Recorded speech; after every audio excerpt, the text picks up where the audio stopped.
this video, we'll test run the motor through Sigma7 Plus version 7.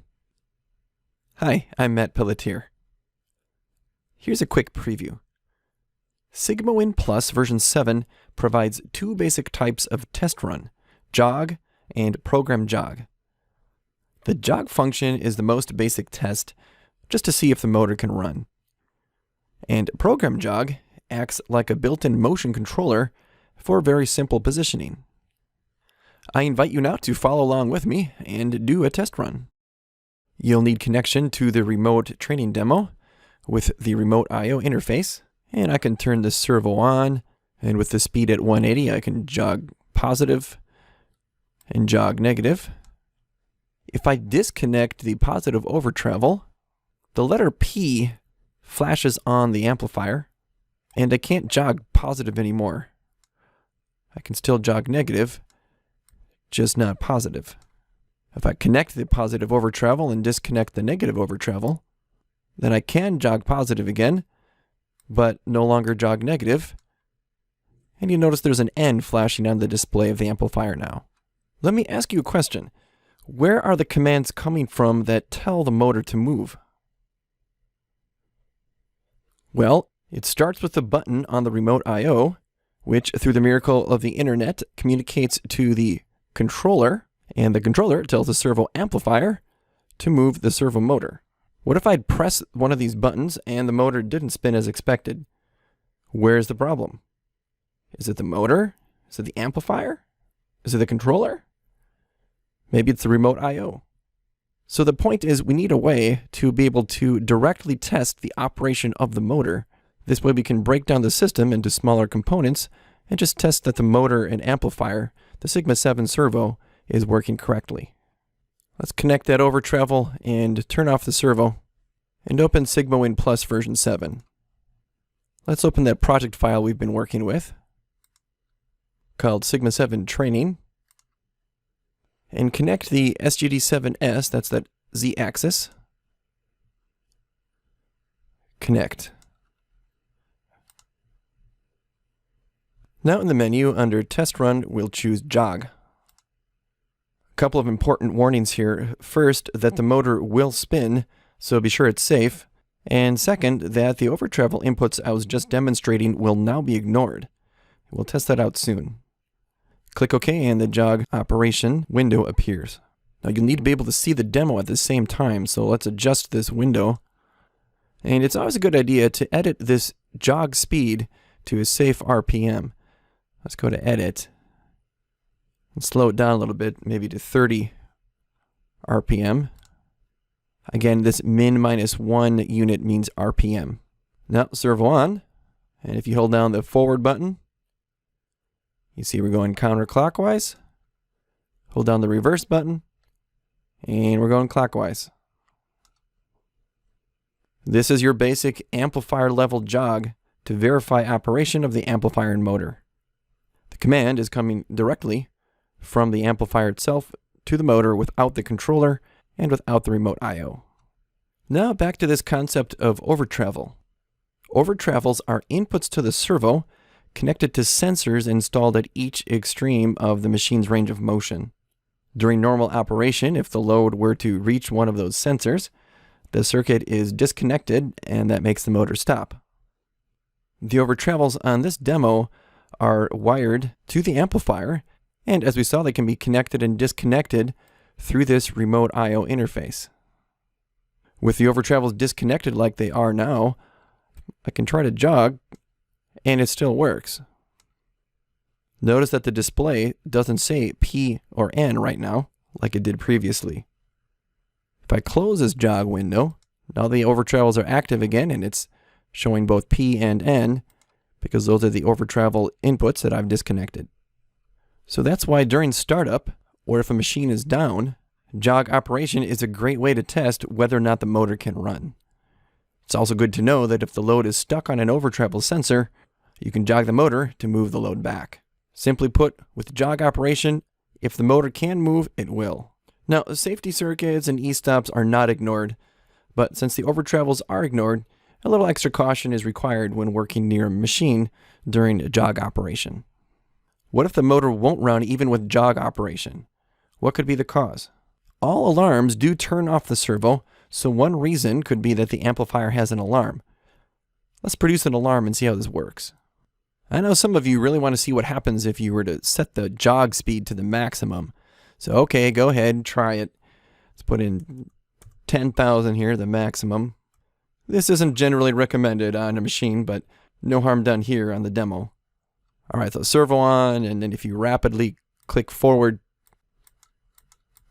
or reverse, eventually you'll get this alarm, A521, which by the way is the auto-tuning alarm caused by the vibration detected when the servo stops and starts. So obviously you see here that you can't jog anymore, and you can't even turn the servo back on, and if you do, it tells you that the function can't be executed because an alarm has occurred is one of those options. The other causes listed here are also good checkpoints. Maybe is the controller already turning on the servo? That would stop your jog operation. Or maybe the main power is not connected. And what about the safety input, which is also called the hardwire base block?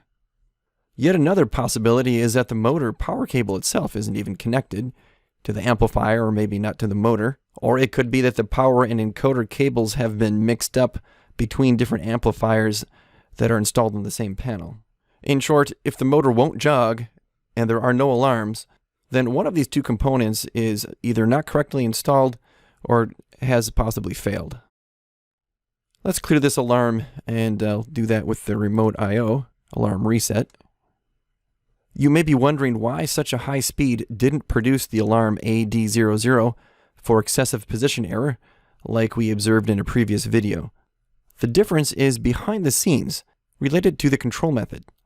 Jog commands a speed to the amplifier's speed loop, whereas the controller commands a position to the position loop. While jog operation is active, there is no position error, and that's why alarm AD00 is not generated.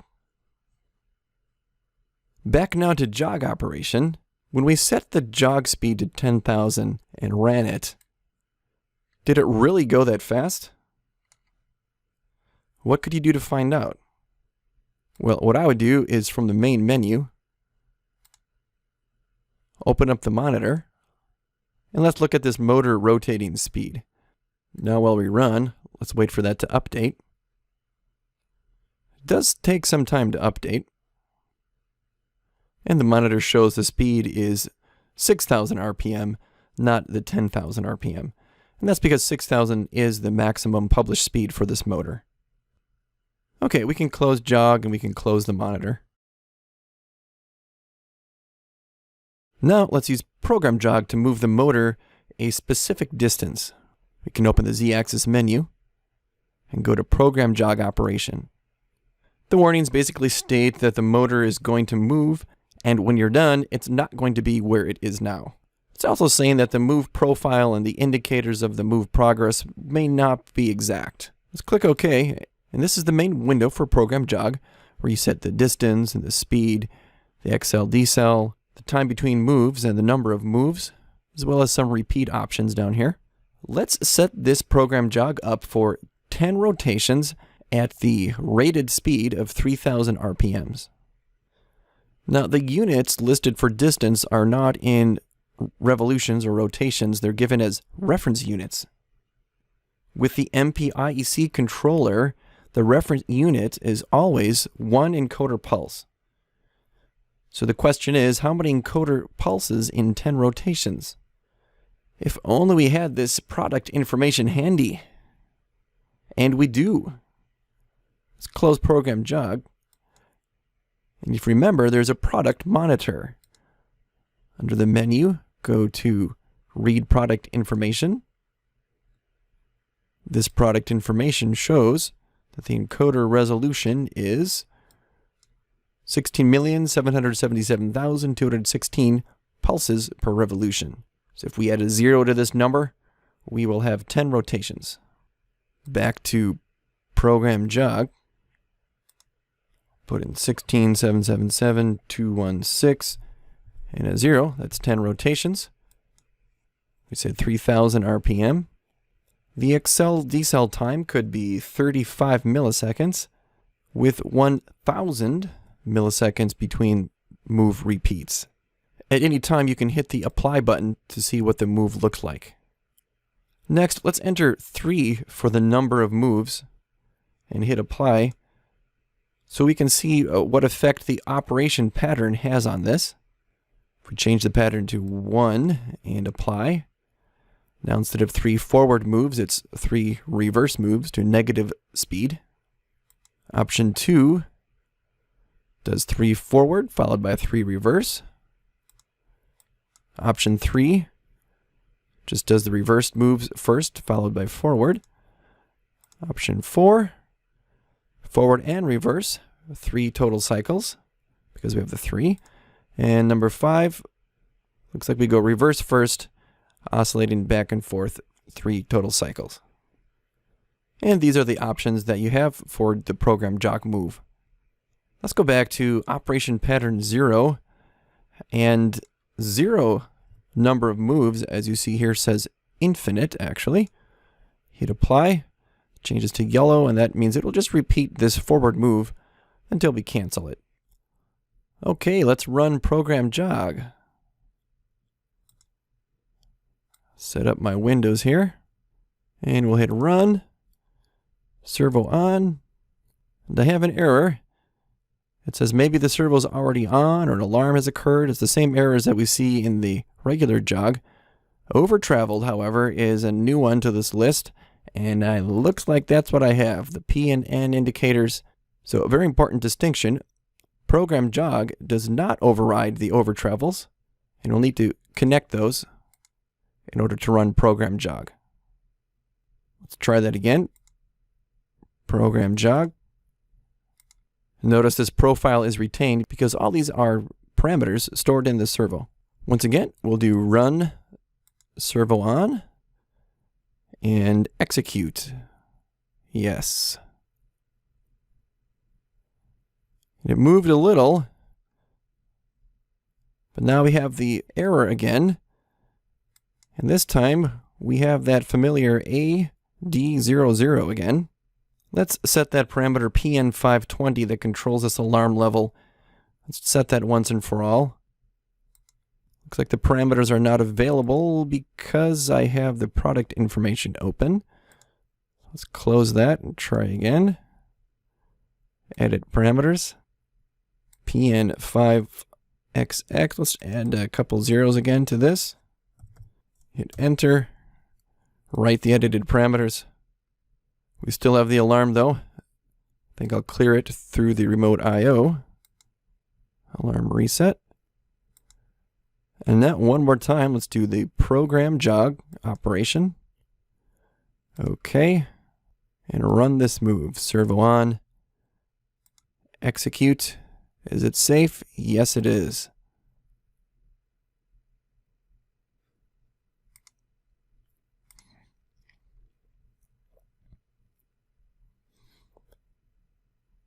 And there we have the motor speeding along.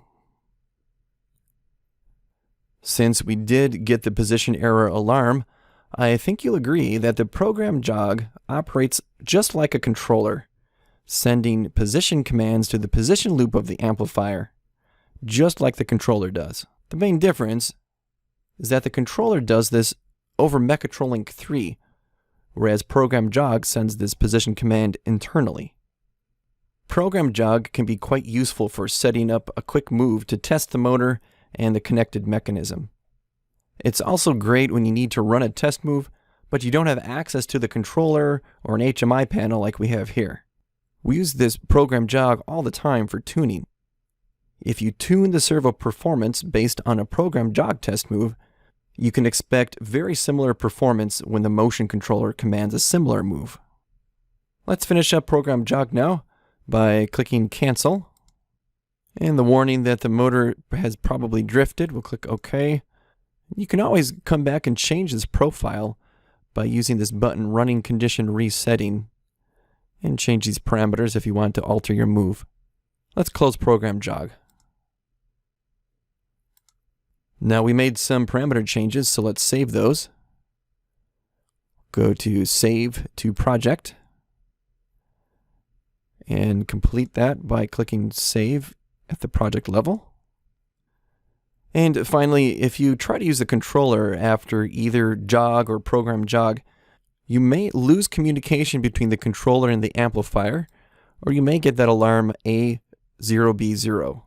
Either way, when you're done with these functions, you're going to need to reboot the whole system, and luckily through the remote I/O interface we have a button for that. Okay, the reboot is complete, and I'm able to operate the machine again here. Let's test that out. Yes. If this was a real machine, you'd definitely want to verify the machine position before you went it back into production mode.